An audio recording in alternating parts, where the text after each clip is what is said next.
Rachida Dati, bonjour. Bonjour. On va parler de l'actualité de la semaine, on va parler de votre livre « Fille de Mbarek et de Fatim Zora, ministre de la Justice » qui résume votre parcours de votre enfance aux cimes de l'État et de la cité de Chalon-sur-Saône aux plus hautes fonctions. On va parler aussi de Paris, puisque les élections sont encore loin, mais c'est déjà dans la tête de tout le monde. Disons-le, puisque vous n'en faites pas mystère, vous visez la mairie de Paris et vous risquez de vous trouver en face de François Fillon, qui aurait les mêmes ambitions que vous. Est-ce que vous irez jusqu'au bout ?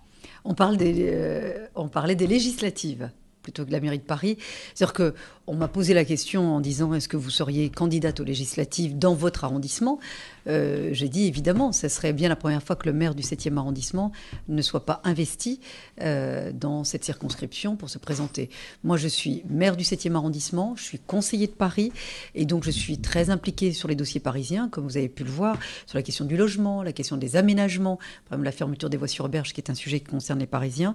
Donc systématiquement, je suis impliquée sur les dossiers, je fais des propositions, j'ai des débats très réguliers avec le maire de Paris sur des sujets de fond concernant Paris. Donc que je puisse être encore plus impliquée sur les affaires parisiennes paraît une évidence. Nadège Puljakarma. Mais justement, alors pour cette circonscription de Paris en 2012, et il y a déjà beaucoup de prétendants, est-ce que vous pensez avoir l'investiture de l'UMP ? Ça serait la première fois que ça ne serait pas le cas. Et puis d'autre part, moi j'avais eu un entretien avec le président de la République sur le sujet qui confirmait cette évidence. Alors maintenant, on ne peut pas avoir un parti qui prône la mixité, la parité, la diversité, aussi la reconnaissance du travail du terrain, et puis aussi de dire qu'il n'y a pas de raison que pour quelqu'un qui bosse, qui n'a pas démérité, moi je suis vraiment au service des habitants du 7e et puis des Parisiens comme conseiller de Paris, il n'y a pas de raison qu'on puisse m'écarter ou m'éliminer. Mais le président, lui, vous soutient. Écoutez, au dernier entretien que j'ai eu, d'ailleurs, il avait en présence de Claude Guéant, son soutien était acquis. Mais enfin, disons que, Rachida Dati, depuis que vous avez quitté le gouvernement en juin 2009, il faut bien le dire, vos relations avec le président de la République n'ont pas toujours été au beau fixe. Il y a eu des hauts et des bas. Est-ce qu'il vous encourage aujourd'hui à vous présenter ? Vous avez raison de rappeler qu'il y a eu dans nos relations des hauts et des bas. Pour autant, je fais partie de la majorité présidentielle. Nous parlons et nous parlons politique. Il ne faut pas oublier quand même quelques épisodes qui ont été liés à son entourage, qui ont failli nuire de manière assez brutale à nos relations. Tout ça a été rétabli parce qu'on s'est rendu compte que les entourages ont fait des dégâts sur de la calomnie, sur du mensonge, pour ne pas dire en utilisant des méthodes extrêmement graves. Donc tout ça a été rétabli et heureusement parce qu'on est encore dans un état de droit. Nadège ? Vous avez dit que la candidature de Jean-Louis Borloo était légitime s'il avait une vision. Alors d'abord, j'ai envie de vous demander, est-ce que vous pensez qu'il en a une, justement, de vision ? Et puis ensuite, si Jean-Louis Borloo y va en 2012, il pourrait prendre des voix à Nicolas Sarkozy, ça on le sait. Est-ce que ça vous inquiète ? Je pense que la politique, c'est pas de l'arithmétique. C'est pas s'il y a quelqu'un, c'est plus une voix, moins une voix. Je crois pas. Je crois que la politique, c'est plus noble que ça. C'est pour cela d'ailleurs que moi, je me suis engagée. Je suis arrivée très tard dans la politique, mais j'aime le combat, j'aime l'action. D'ailleurs, quand vous regardez dans mon livre, c'est-à-dire que j'ai toujours été une militante, pas au sens partisan du terme, mais j'ai toujours été une militante. Il y a des grands combats et je trouve que c'est la noblesse de la vie politique par définition. Alors, Jean-Louis Borloo considère qu'il a une vision, une ambition pour notre pays. Il a dit qu'il prendrait sa décision à la rentrée, mais il a quand même aussi son passé qui parle pour lui. Ça a été quelqu'un de très courageux quand il va à la conquête de Valenciennes. Rappelez-vous, c'était une ville à terre, sinistrée, pratiquement sans avenir. Moi, je connaissais Valenciennes avant Jean-Louis Borloo. Et il n'avait pas besoin de ça. Et il est allé à la conquête de cette ville avec du courage, de la responsabilité, des idées, une vision qu'il a mis en œuvre. Aujourd'hui, c'est une ville dynamique, pleine de vie. Et regardez, moi, je voyais encore une interview du président de Toyota qui disait qu'il allait encore investir sur le site à Valenciennes. Donc, il a rendu la prospérité à cette ville. Donc, c'est ça la politique, c'est améliorer la vie des gens. Sur la politique de la ville, j'en parle dans mon livre. Quand vous voyez les dégâts de la politique de la ville, la vision enfin une vision, la non-vision de la gauche sur ces sujets, qui d'ailleurs ont mis au banc de la société une partie de nos compatriotes, lui a révolutionné la politique de la ville, notamment en créant l'Agence nationale de rénovation urbaine, en ayant une vraie politique de cohésion sociale, puisqu'il a créé un fonds de cohésion sociale, il a favorisé l'emploi des jeunes, et notamment les jeunes les plus en difficulté. Le Grenelle de l'environnement, ça fait pas partie de notre ADN, de notre parti politique à l'origine. L'écologie était très peu évoquée, très peu traité dans les partis de droite traditionnels. Et lui, il a transformé cela dans notre parti, c'est-à-dire qu'il a mis l'écologie au cœur de notre projet et il l'a porté devant le Parlement. Le Grenelle de l'environnement, il a été voté à l'unanimité sur un sujet aussi pas si simple, il a quand même réussi à faire le consensus. Donc, politique de la ville, Grenelle de l'environnement, le fait d'avoir remis sur pied toute une ville, c'est quand même des atouts, c'est pas rien. Vous en parlez avec beaucoup de chaleur. Est-ce que vous pouvez faire comme Ramayad, par exemple? Non, parce que je le connais depuis très longtemps, et je ne l'ai pas uniquement connu dans la politique, je l'ai connu avant même que lui-même intègre la politique. Donc je sais qui il est. Donc voilà, il a des idées, une vision. Maintenant, attendons son programme, attendons sa décision concernant une éventuelle candidature. Après, on verra. Mais c'est une candidature tout à fait légitime et qui ne fait pas courir de risque à la majorité. Non, mais c'est pas la politique, c'est pas en termes de risque. Le risque, il est s'il n'y a pas d'idée, s'il y a une pauvreté du débat politique. C'est ça le risque. Madame la ministre, vous dites pour la ce démocratie. n'est pas une question d'arithmétique, certes, mais il y a quand même un risque de 21 avril à l'envers, ou à l'endroit, d'ailleurs, on le sait. Non, mais le 21 avril, parce que c'est devenu maintenant, on en parle, c'est vrai que c'est quelque chose qui nous a choqués, qui nous a tous choqués.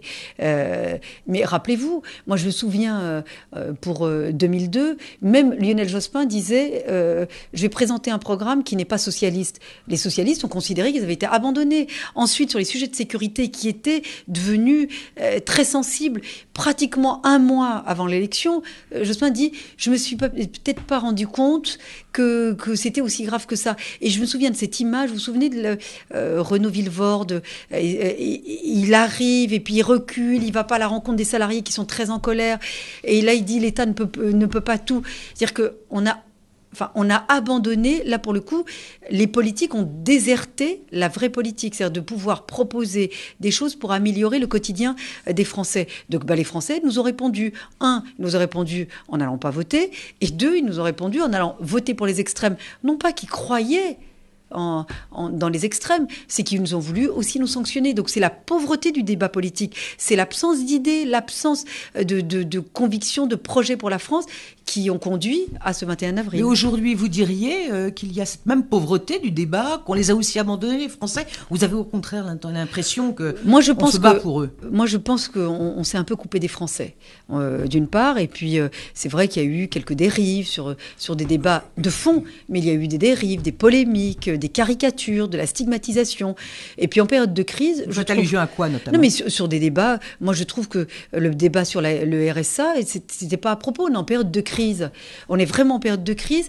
Déjà, les Français vivent dans les difficultés, et ceux qui ont déjà des grosses difficultés en période de crise, c'est accentué. Moi, quand on les qualifie de cancer de la société, moi, ça me choque. C'est-à-dire que c'est quoi? C'est 1 million de personnes qui vivent du RSA. Alors qu'on lutte contre la fraude aux prestations sociales, oui. Moi, j'ai été magistrat, je luttais, c'était pour moi absolument essentiel, parce que les deniers publics doivent être effectivement utilisés à bon escient et pour la bonne cause. Donc, sur ces sujets-là, c'est peut-être pas la peine de montrer du doigt une partie de nos compatriotes. Et moi, j'ai dit d'ailleurs, vous savez, il y a une directive de 2008 sur l'encadrement des bonus des traders. Elle a été transposée dans notre droit. Moi, je considère qu'elle n'a pas été si bien transposée que ça. Moi, je préférais qu'on lutte contre le bonus des traders. Parce que pour les allocataires du RSA, c'est quoi? Ça s'évalue encore en centaines d'euros. Bonus des traders, c'est 1 million d'euros. Donc peut-être que s'il y a des priorités à avoir, c'est peut-être pas pour ceux qui déjà souffrent. Et je ne crois pas.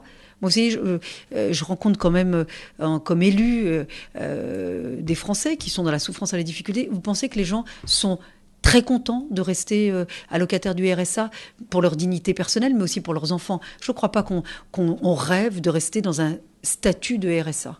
Alors, vous avez été la porte-parole de Nicolas Sarkozy en 2007. Vous étiez venu d'ailleurs sur nos ondes à ce moment-là. Est-ce que vous allez prendre une part active dans la campagne qui vient et sur quel slogan pensez-vous que la campagne doive se faire ? Tout le monde aura une part active pour la campagne 2012. C'est-à-dire que nous, il faut qu'on se batte pour gagner en 2012, ce qui n'est pas aussi simple que cela. Donc tout le monde aura une part active, quels que soient les militants, les sympathisants, les élus, tout le monde. Donc ça, c'est une première chose. Ensuite, la politique. Enfin, je pense que la politique, c'est pas que du slogan. C'est ce que je vous disais à l'instant. Je pense qu'il faudra mettre plus d'égalité, un peu plus de fraternité. Je pense que notre programme sera plus sur des sujets de société majeurs et sur des sujets de réconciliation et de rassemblement des Français. Moi, je pense que, par exemple, l'éducation de nos enfants va être une priorité. Et je le disais encore ce matin, l'éducation indissociable d'une politique d'intégration ambitieuse. Aujourd'hui, ces deux sujets sont liés. C'est-à-dire qu'on parle d'échec de l'intégration, des problèmes d'immigration. Je crois que deux sujets majeurs de la campagne future, ça sera éducation. Qu'est-ce qu'on attend de l'insertion de nos enfants, qui est quand même l'avenir de notre pays, et comment on peut encore mieux insérer des jeunes, et notamment les plus en difficulté. Puis un autre sujet, alors l'actualité remet un coup de projecteur sur ce sujet, mais l'égalité homme-femme. On ne peut pas indéfiniment dire qu'on est pour l'égalité homme-femme, n'en parler que le 8 mars, et puis remettre ça dans le tiroir une fois que c'est fini. C'est un sujet majeur de notre société, parce que... Et puis c'est pas un sujet qui concerne que les femmes, ça concerne l'ensemble de la société. Justement, au sujet de l'égalité homme-femme, vous vous rappelez, puisque vous avez été sa porte-parole en 2007, que le président nous avait promis, à l'époque le candidat nous avait promis qu'il établirait la parité au gouvernement. On voit aujourd'hui qu'il y a beaucoup moins de ministres femmes que d'hommes. Alors, est-ce que c'est parce qu'il n'y a pas un vivier de femmes susceptibles de prendre les commandes, ou bien est-ce que c'est une difficulté pour le président et son Premier ministre, François Fillon, de nommer des femmes ? Comment vous percevez cela ? Peut-être un peu des deux, d'une part. Parce que quand même, vous avez des femmes parlementaires exceptionnelles. Hein. Moi, quand je vois Marie-Jo Zimmermann, qui est la présidente de l'Observatoire de la parité, elle a fait 24 propositions pour l'égalité homme-femme. Est-ce que quelqu'un a repris une seule proposition, y compris la presse ? Rien. C'est-à-dire qu'à la limite, on est plus intéressé par l'écume de certains sujets ou certains débats plutôt que ces sujets majeurs. Mais, et puis, il faut qu'il y ait une vraie volonté politique. Pour l'instant, c'est vrai que... moi, je le voyais, même dans les débats que nous avions. C'est vrai que la parole des hommes politiques est plus entendue. On dirait presque qu'elle est plus crédible que la parole des femmes politiques. Ben, je trouve qu'il faut inverser les choses. C'est vrai que c'est un sujet qui concerne les femmes. Nous, on est... D'ailleurs, ça transparaît dans mon livre. Moi, le combat en faveur des femmes est pour moi un militantisme ancien. Et en particulier, moi j'ai vraiment fait beaucoup et j'ai agi, même quand Jacques le sait, même lorsque j'étais conseillère au ministère de l'Intérieur, sur la lutte contre les violences faites aux femmes, de mettre des psychologues dans les commissariats et les gendarmeries pour justement, quand il y a des plaintes, parce qu'on oublie qu'il y a des enfants, qu'il y a une autre dimension que simplement la dimension pénale, judiciaire. Il y a une dimension psychologique à prendre en compte. Et puis sur les violences faites aux femmes, c'est pas gagné ce combat, c'est pas gagné. L'égalité homme-femme, qu'à compétence égale, que les femmes et les hommes soient payés de la même manière, c'est pas gagné, on n'y est pas. Donc c'est vrai qu'il y a une loi sur le fait de pouvoir mettre un quota de femmes dans les conseils d'administration, mais je crois que la majorité des femmes sont pas concernées par les conseils d'administration, c'est juste d'être payées comme les hommes. Voilà le premier combat que nous devrions avoir. Et dans la vie politique et la responsabilité politique, moi j'espère, c'est Jean-François Copé s'y était engagé, pour les investitures en politique, ça sera très important que Jean-François Copé tienne ses promesses et ses engagements sur ce sujet. Alors, vous avez été ministre de la Justice pendant 2 ans, Rachida Dati. Comment vous jugez ce qui apparaît maintenant comme un fiasco judiciaire dans l'affaire Dominique Strauss-Kahn ? Fiasco judiciaire, on n'y est pas encore parce que l'affaire n'est pas terminée. Attendons l'issue de la procédure judiciaire. Fiasco judiciaire par rapport à quoi ? Par rapport à ce qu'on lit dans la presse ? Moi, j'attends l'issue. Par rapport à ce que dit le procureur. Non, le procureur n'a pas remis en cause les chefs d'inculpation, je ne crois pas. Enfin, moi, j'ai pas entendu le procureur dire nous abandonnons. Il estime que la plaignante n'est plus crédible. Non, c'est pas ce qu'il a dit. Il a dit il y a des fragilités dans ce qu'a déclaré la plaignante, mais il n'a pas remis en cause les inculpations, les chefs d'inculpation. Et il n'a pas abandonné une quelconque charge. Ça a été encore confirmé hier. Donc attendons l'issue de la procédure judiciaire. Je trouve que c'est un peu facile de dire c'est fini, circuler, il n'y a rien à voir. Les charges sont encore existantes, la procédure n'est pas encore bouclée. Attendons l'issue de la procédure judiciaire. Ça a été les propos que j'ai tenus de manière constante et dès le départ. Donc vous pensez que le processus judiciaire ira jusqu'au bout? Écoutez, pour l'instant, il n'est pas terminé. Et comment vous avez perçu cette affaire d'une manière générale, avec ces prolongements aujourd'hui de Tristan Banon, Michel Saban, qui est une fidèle de DSK, qui était à votre place la semaine dernière, disait que on attentait politiquement à cet homme, à Dominique Strauss-Kahn. C'était un attentat politique. Moi je me dis, il faut faire attention à ce qu'on dit. Voilà. Moi, dès le départ, j'ai dit, écoutez, maintenant c'est une affaire judiciaire, laissons la justice faire son travail. Voilà, c'est tout. Alors, je peux comprendre, c'est son ami, elle veut le soutenir. Moi, je connais bien Dominique Strauss-Kahn aussi, mais c'est une affaire judiciaire. Moi, j'ai été magistrat avant d'être garde des Sceaux, et vous savez, il peut y avoir... on est parfois surpris par l'issue d'une procédure judiciaire parce qu'on n'a pas accès au dossier. Donc, pour l'instant, il faut laisser le procureur, les magistrats, les enquêteurs, les avocats faire leur travail. On attendra l'issue de cette procédure. Madame la ministre, dans votre livre, vous décrivez votre émotion d'avoir été nommée ministre de la Justice par le président Sarkozy. Et pendant 2 ans, vous avez mis en œuvre plusieurs réformes à la carte judiciaire, la loi de lutte contre la récidive, la réforme du code pénal des mineurs, notamment. Est-ce que vous considérez que la politique judiciaire actuelle est dans la continuité de ce que vous avez, vous, initié ? Aujourd'hui, moi, en tout cas, j'ai tenu mes engagements, les engagements qu'on avait pris devant les Français. Carte judiciaire, rétention de sûreté, peine plancher, réforme de la formation des magistrats et de l'école de la magistrature, réforme de l'administration centrale. J'ai beaucoup modernisé l'administration pénitentiaire, qui est une administration qui est souvent pas reconnue, peu reconnue, peu valorisée, alors que c'est le dernier maillon, c'est le dernier rempart et la dernière protection de la société contre la récidive. Mais aujourd'hui, c'est vrai que la dernière réforme qui a été mise en œuvre, qui est celle de l'introduction des jurys populaires dans le système judiciaire, voilà, donc maintenant, je pense que la réforme qui sera, d'ailleurs, je l'ai dit dans une interview, je pense que ce qu'il faudra vraiment mettre sur la table, ce que j'ai commencé à faire en 2008 et 2009, et puis ensuite il y a eu d'autres priorités, ce sera la réforme, la vraie refonte du code de procédure pénale. Aujourd'hui, il faut donc qu'on ait une procédure pénale plus adaptée, plus moderne à notre démocratie. C'est pour ça d'ailleurs que, par exemple, pour la réforme de la garde à vue, elle a été adoptée dans l'urgence. Elle ne satisfait ni les policiers, ni les magistrats, ni les avocats.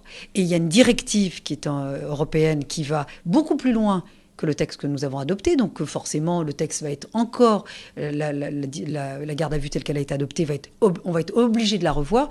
Moi, je pense qu'à un moment donné, il faudra même réfléchir sur la pertinence, sur la notion même de la garde à vue. Est-ce que la garde à vue est encore un outil pertinent dans la recherche, dans la manifestation de la vérité ?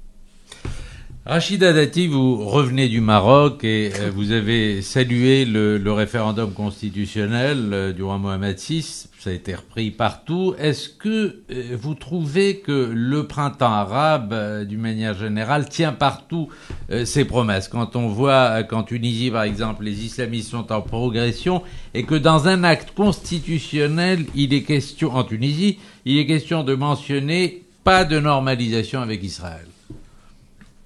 D'abord, sur le printemps arabe, moi je me réjouis de voir que des peuples se sont soulevés sans même que parce que nos relations, la France et l'Europe plus globalement, n'a eu des relations avec les pays arabes, enfin du pourtour méditerranéen, qu'à l'aune de la stabilité, qu'à l'aune de la lutte contre les intégrismes, qu'à l'aune de la lutte contre le terrorisme et qu'à l'aune de la maîtrise des flux migratoires. On a oublié qu'il y avait des peuples qui aspiraient à la démocratie et à la liberté. Ces peuples nous ont donné une leçon en disant on aspire finalement aux mêmes choses que les peuples occidentaux. Ça a pris de court qui ? Notamment les islamistes ou les intégristes. Donc ça, c'est une bonne chose. Et je crois que, moi je le dis, notre erreur, nous Européens, c'est que nous ne soyons pas au soutien pour conduire ces pays sur la voie de la démocratie, de la liberté, et de soutenir ces peuples. Et aujourd'hui, je pense qu'on a un petit peu abandonné la Tunisie, L'Égypte, on voit, on ne sait pas vraiment où on va. Là, il y a un processus électoral qui est en train d'être mis en œuvre. Et je trouve qu'il ne faudrait pas qu'on se loupe sur ces sujets majeurs. S'agissant du Maroc, moi, c'est vrai que j'ai salué l'initiative courageuse du roi. Enfin, d'abord, sans influence extérieure, en toute indépendance. Il propose une réforme constitutionnelle révolutionnaire. Vraiment, je pèse mes mots, c'est révolutionnaire. Parce qu'il donne de vrais pouvoirs au Premier ministre. C'est révolutionnaire. Il ne faut pas oublier que c'est quand même le commandeur des croyants. Il a un statut très particulier au Maroc.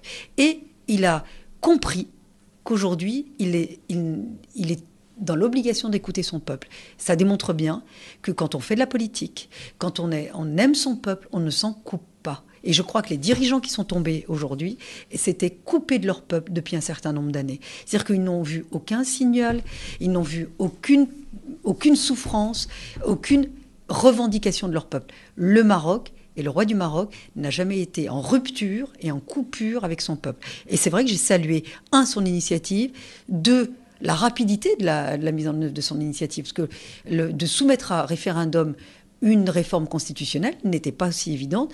Là-dessus, le peuple lui a répondu massivement. D'abord, il lui rappelle son attachement, effectivement, à sa personne. Et puis, à la fois, de vouloir moderniser le Maroc sur le voie de la démocratie. Plus de pouvoir au Premier ministre, d'abord issu des élections, ce qui était pas évident. Et puis que le Premier ministre aura un pouvoir de dissolution, qu'il y ait la reconnaissance aussi sur la liberté de culte dans la Constitution, une plus grande indépendance de la justice, une vraie réforme effectivement du système judiciaire, la lutte contre la corruption. Moi, je trouve que c'est courageux de l'avoir dit, de l'avoir fait et de l'avoir lancé. Alors, je voudrais en revenir à l'Égypte et puis à la Tunisie. Vous disiez justement qu'on n'en faisait pas assez, que l'Europe ne faisait pas assez. L'Europe est quasi inexistante. Pardon ? L'Europe est quasi inexistante. Bon. Alors, on voit aujourd'hui que les islamistes ont le vent en poupe en Tunisie. Il y a également la présence islamiste des frères musulmans en Égypte. Est-ce que vous avez Qui ne sont pas les mêmes. Ça n'a rien à voir. C'est-à-dire que les frères musulmans en Égypte, ça n'a rien à voir avec, par exemple, ce qu'on a pu voir sur les intégristes, par exemple, ou en Algérie ou en Tunisie. C'est pas du tout la même chose. En Égypte, il faut pas oublier qu'il y a des grandes universités de théologie. Et donc, on est dans un autre processus et un autre système. D'ailleurs, au moment de la révolution, des manifestations en Égypte... On va le savoir en septembre et en octobre, puisqu'il y a des élections dans les deux pays. C'est ce que je veux dire. Au moment des manifestations, ils se sont peu manifestés. Mais c'est pareil, en Tunisie non plus, les islamistes. Ce que je veux dire, c'est-à-dire que ils se sont peu manifestés au sens il n'y a pas de revendication, mais à la fois ils ont soutenu ces manifestations. Donc il faut faire attention. C'est pour ça que je dis nous, je pense Européens, nous devrions effectivement permettre le dialogue, permettre aussi, je pense aussi que c'est d'entendre tout le monde, parce que quand vous ne voulez pas entendre, quand vous ne voulez pas parler. Même avec les intégristes ou avec les frères musulmans, je pense qu'on les radicalise ou on leur donne de l'importance. Donc je pense qu'il faut pouvoir parler avec tout le monde et accompagner ce peuple sur la voie de la démocratie et de la liberté. Oui, écoutez, je suis pas une spécialiste en frères musulmans, non, mais moi non plus, mais je dis simplement je sais que ça n'est pas du tout la même culture, c'est pas les mêmes. Moi, j'ai vécu ce qui s'est passé en Algérie pendant 10 années. Vous savez, certains disent c'est 200 000 morts, d'autres 300 000 morts, 10 ans de guerre civile. C'est-à-dire que ça marque, hein.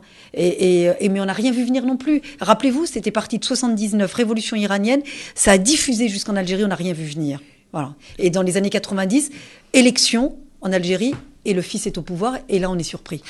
Je comprends bien ce que vous dites, Madame la Ministre. Pour moi, les frères musulmans, ce sont des islamistes qui prônent l'observance de la charia. Oui, non, mais pour l'instant, ils ne sont pas dans la revendication du pouvoir. C'est ça que je veux vous dire. Donc il faut. Pour l'instant, il va y avoir des élections. Oui, mais ils ne sont pas dans la revendication du pouvoir. Donc nous aussi, Européens, nous devrions aider au processus, non seulement de démocratisation, mais aussi sur la voie de la liberté. Je pense que si on n'accompagne pas, il faudrait pas à un moment donné... Mais qu'est-ce que ça veut dire accompagner ? Je comprends pas très bien. Déjà, de refonder nos relations avec ces pays. Vous savez, dans le cadre des plans d'aide, regardez, nous avons des plans d'aide au développement. On devrait peut-être les conditionner. Peut-être qu'on devrait y mettre un vrai contenu, avec une clause sociale, avec une clause liée au peuple, ce qui n'a pas été le cas jusqu'à maintenant. Donc on devrait accompagner. Mais pour l'instant, ce qui se passe en Égypte, on n'a pas de revendication de la part des frères musulmans à vouloir accéder au pouvoir. Mais il faudrait ne pas les laisser dans le brouillard, comme c'est le cas en Tunisie, et qu'après on dise « Ah bah tiens, mince, on ne les a pas vus venir ». Voilà. Donc moi je pense qu'on a une responsabilité à veiller sur ce processus électoral. y compris en Égypte. Vous ne Égypte. regrettez pas finalement de ne pas être au gouvernement aujourd'hui pour faire avancer ces idées? Ça fait 2 ans que vous avez quitté le gouvernement. Est-ce que vous avez de l'amertume ou des regrets? Il suffit de lire mon livre pour comprendre que je suis pas là-dedans. D'abord, je suis pas une nostalgique. Je regarde très peu dans le rétroviseur. Et puis, si on m'avait dit un jour, compte tenu de mon parcours, mes parents sont arrivés en France dans les années 60, ils ne savaient ni lire ni écrire, dans un pays qui leur était totalement inconnu. En une génération, leur fille devient garde des Sceaux du pays qui les a accueillis. Si on m'avait dit, tu seras ministre 8 jours avec les réformes que j'ai menées, j'aurais signé. Donc, comment voulez-vous que j'ai de l'amertume en ayant été 2 ans et demi ministre de la Justice, garde des Sceaux de mon pays? Je peux quand même pas en avoir, il faut quand même pas exagérer. Puis, ça serait faire injure aux Français qui, effectivement, sont finalement rêvent de cette France que j'aime, celle qui permet un parcours comme le mien. Donc je vais quand même pas leur dire, écoutez, j'ai été ministre, c'est pas normal, je ne le suis plus. Enfin, honnêtement, faut pas être ingrat, parce que l'ingratitude ne conduit nulle part. Moi, au contraire, c'est pour ça que j'ai écrit ce livre, qui est plein d'optimisme et d'espoir. J'aime vraiment la France, et faut pas oublier qu'elle a permis un parcours comme le mien. Je dis que c'est possible, je dis pas que c'est facile. Alors justement, Madame Dati, vous êtes une fille d'immigrés maghrébins et vous avez un parcours exceptionnel.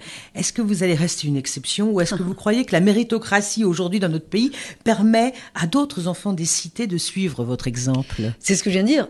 La France permet un parcours comme le mien, donc c'est possible.